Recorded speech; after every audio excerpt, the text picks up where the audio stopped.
บอกพื้นตามพื้นโจทย์แต่ก่อนกับพ่อใครเดี๋ยวนี้เศร้าไปโดนก่อนกับล้นเสียหายอาจารย์ไตนี้จากคิดพอจะมาล้ำคิดเป็นคำผู้สอนคิดเอาวนสงสัยจังมาเริ่มต้นใหม่อยู่เดียว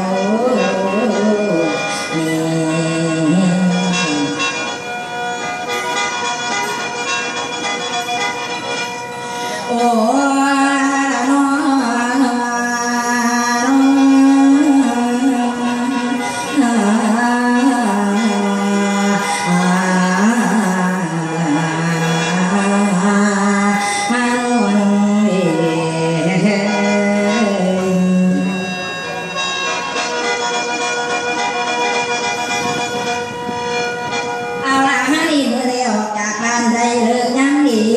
ได้วิธียังใช้ออกนี้ค่ะเมื่อในมันเป็นงานดีที่คุ้มกว่า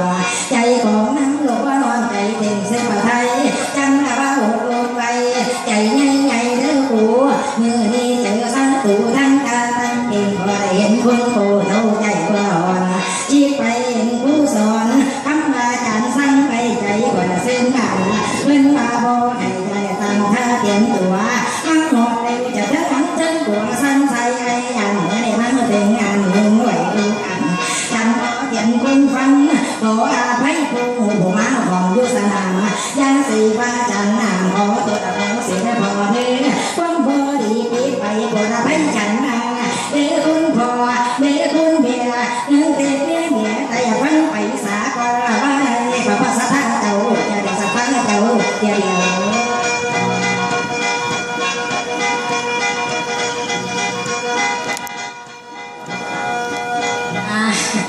มันหันมันฟังล้ำเมื่อ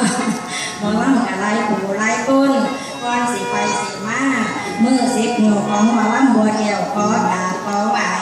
ขอไหวพันหรือว่าร้องประทานหรือว่าสุขุสุขคนมาลองมาล้ำในวันคดีเอาอันนี้อันนี้ใหญ่ที่สุดคือคุณแม่มู่ยามู่ของเฮาเป็นลูกหลานของเพิ่นเมื่อนี้เปิดงานด้วยงานอย่างงานกองที่ยังกว่าว่ามหากรรมหมอลำเปิดมหากรรมหมอลำพนาวาเป็นครั้งแรกก็จะมีครั้งต่อไปเด้อแม่วันเพิ่นมาทรงเอาว่าเสาร์อาทิตย์สิมีทุกเสาร์อาทิตย์พนะกันผู้ใดเป็นดีพอแก้นแฟนหมอลำกันมาเด้อมือนี้คนหลายสายยาวหมอลำหลายกูหลายคนมาพอกันไปเมื่อมาพอกับหมอลำบุญจันทร์ขมเมาอ่อนวันนี้นั่นพอจะรักก็ว่าเด็กชายซะไปว่าเด็กชายว่าเด็กชายบุญจันทร์ซะไปก็เป็นเด็กหญิงบอดแก้วซะเนาะนี่ฉะนั้นแล้วมือนี้มาพอใหญ่เนี่ยคุณพอเลยคุณพี่แล้วเราเพิ่นมาให้มี10 บาทลองยั้งไว้ในเด้อพนาวาเอาประจันเขาคิดถึงคุณพ่อคุณแม่เนาะทางประท่านเนาะนี่กับคุณยามของเฮาและคุณพ่อคุณแม่เพิ่นว่าคุณจังสีกันเฮาบ่มีคุณพ่อคุณแม่เฮาก็บ่ได้เกิดใจใหญ่มาแม่นบ่มีฉะนั้นเพิ่นจังได้ว่าคุณพ่อคุณแม่นี่น่าเกินผู้พาหาแนวซาแนวเสียงฟังถึงบ่มีใดฟื้นไม่คิดแม่เว้าคอนหลังฟื้นไม่หังแม่เว้าคอนหน้ายังนำนมบ่มาแม่ถึงปีนแม่ถึงทางแม่ถึงยางแม่ถึงกินอยากกินแม่ถนอมน้อลูกน้อยแม่ถนอมน้อลูกน้อยจนเฮาได้ใหญ่มาเด้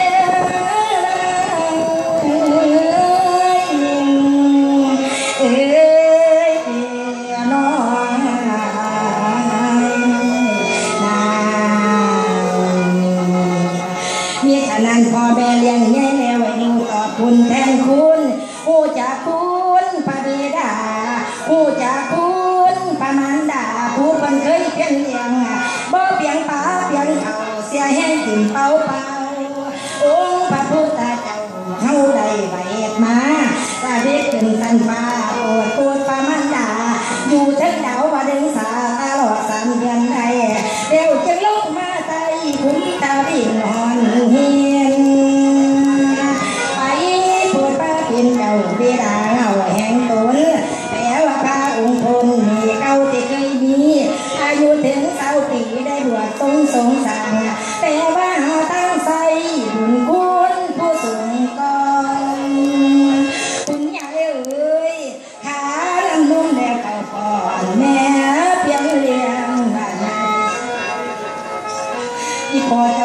ปล่อยให้เด้อปล่อยให้น้องเจ้าเด้อ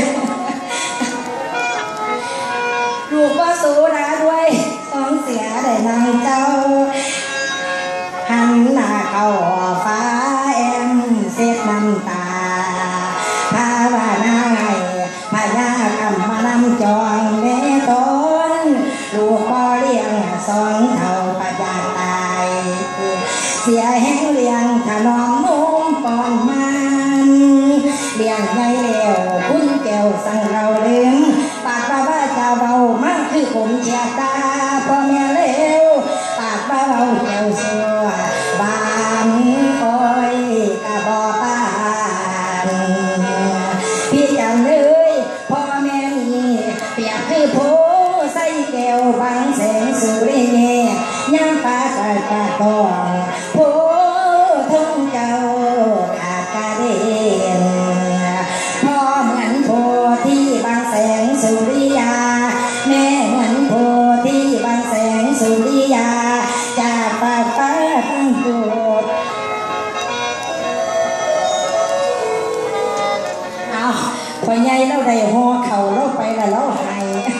เอาซ้ำนี้ละบ้านนี้บ่ล้ำกะไรผู้ไรคุ้นจะเบาเรียงศีลเรียงท่านกะดีอยู่ดอกน้อยเนาะเวลามันหน่อยเอาอ่านไว้หามาลงอันนี้พี่มอแค้น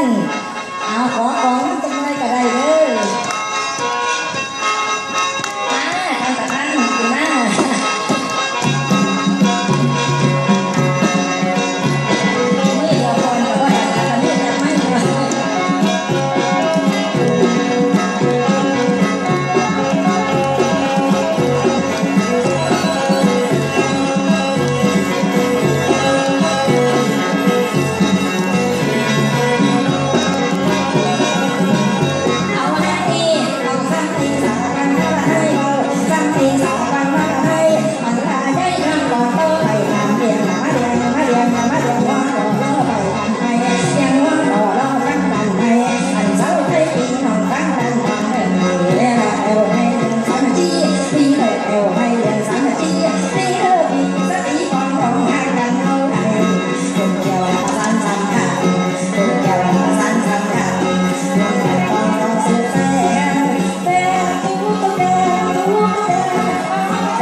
ฟังเขาที่กะเลี้ยวเลี้ยวเธอดี